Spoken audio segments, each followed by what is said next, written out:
ন্যায্য বেতন না পেয়ে অনির্দিষ্টকালের কর্মবিরতির ডাক ত্রিপুরা শান্তিরবাজার জেলা হাসপাতালের সাফাই কর্মীদের। হাসপাতালকে পরিষ্কার পরিচ্ছন্ন রাখতে সর্বদাই কাজ করে যাচ্ছেন সাফাই কর্মীরা। হাসপাতালে সাফাই করে তারা যে টাকা উপার্জন করেন সেই টাকা দিয়েই তাদের পরিবারের লোকজন দিন নিয়ে এক প্রকার বেঁচে আছেন। কিন্তু ত্রিপুরার দক্ষিণ জেলার শান্তিরবাজার হাসপাতালের সাফাই কর্মীরা দিনরাত কাজ করেও ন্যায্য বেতন না পেয়ে এবার অনির্দিষ্টকালের কর্মবিরতির ডাক দিয়েছেন। হাসপাতালে সাফাই কর্মীদের অভিযোগ যে বেতন তাদের দেওয়ার কথা সেটাও পাচ্ছেন না তারা। তাদের অর্ধেক বেতন দেওয়া হচ্ছে বলে অভিযোগ করেন। এই ধরনের সমস্যা নিরসনে বর্তমানে সকল সাফাই কর্মীরা একত্রিত হয়ে তাদের কাজকর্ম ছেড়ে আন্দোলনে সামিল হন এবং ত্রিপুরার মুখ্যমন্ত্রী ডক্টর মানিক সাহার দৃষ্টি আকর্ষণ করেন। ত্রিপুরা থেকে বিক্রম কর্মকারের report, crime press Bengal news.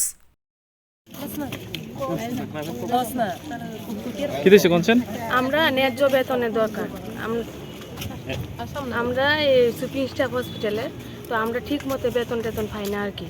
তো আমরা মাসে আজকে 15 তারিখ হয়ে গেছে, কখনো বেতন পাইছি না। আর আমরা ন্যায্য বেতন হচ্ছে 13,386 টাকা, আমরা দিয়ে 6,000 6,500 টাকা। তো এমনি কি ওইব নাকি? আমরা এত বেজাল করতে চাই না, শুধু আমরা প্রত্যেক মাসে আমরা টাকাটা যাতে পাইলাই, আমরা 10 তারিখের মধ্যেই আমরা যাতে টাকাটা পাইলে আমরা ইডি দাবি আর কিছু না। কতজন আছেন আপনারা? 25 জন। 35 জন। এখন কি চাইতেছেন আপনারা? আমরা আজকে 5 মাস ধরে আমরা বেতন দিতে আছে কম, 6,500 টাকা বেতন দিতে আছে, কিন্তু রুলে ধরা আছে দেখেন 13,386 টাকা। এর ভিতরে আমরা দৈনিক হাজিরাটা লেখা আছে কত, তো ওই দৈনিক হাজিরাটা যদি দেয় আমরা, তাহলে আমরা কাজ করবো। আমরা দৈনিক হাজিরা চাই। আমরা তো দৈনিক হাজিরা হিসেবে কোম্পানি না NBS company, national volunteer service.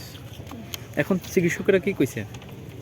এখন তো ডাক্তাররা এসে দেখছি কথা কইছে। স্যার তারা কি করবো? এটা তো হচ্ছে কোম্পানির দোষ। আমরা দলের লোকেরও কোনো দোষী না, কেউরে দোষারোপ করি না, এটা হচ্ছে কোম্পানির দোষ। যারা টেন্ডার লইছে আমরা চাই যে আমরা ঠিক মতো বেতনটা পাইলে।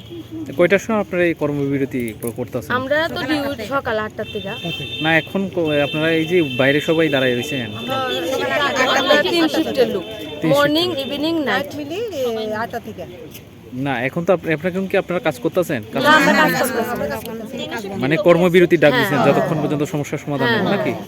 আমরা টাকা দিয়ে দাও, আমরা কাজ করব। প্রতি কাজ মাসে করতাম না যে তারা বেতন চাই, আর ইপিএফটা চাই। আমরা তারা কাছে ইপিএফ কার্ড আছে, এটাই আমরা চাই। ইপিএফ কার্ড বলে আমরা খরচ করেছে। আমরা ব্যাংকে গেলাম, কাগজপত্র বাইর করলাম, গাড়ি ভাড়া গেছে। ও আজকে 5 মাস যায়, 6 মাস হয়েছে, ইপিএফ এ টাকা ঢুকানোর নাম নাই, কোনো প্রমাণপত্র কিচ্ছু নাই।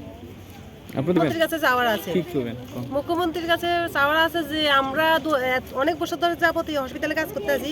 আমরা কিছু লোকের যে 10 বছর পার হয়ে গেছে বা কিছু লোকের এরকম আছে, তো যেহেতু প্রাইভেট কোম্পানি, প্রাইভেট সংস্থা, তো আমরা যাতে ন্যায্য বেতনটা পাই। আর এছাড়াও যদি এটা আমাদেরকে যে সরকারি সংস্থা হিসাবে নিয়ে আনে সরকারি তরফে, তাই আমরা খুশি হব।